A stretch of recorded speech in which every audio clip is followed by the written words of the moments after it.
Good evening, everyone. Today is Sunday. My dinner for today is gyoza, vegetable gyoza, and garlic,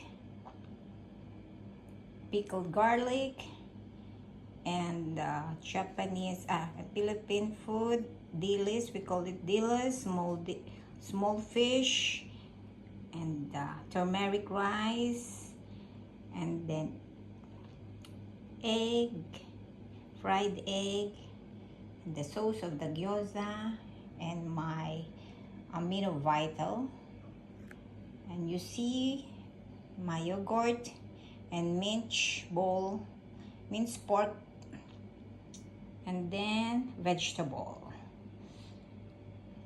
And we have a French salad dressing and avocado.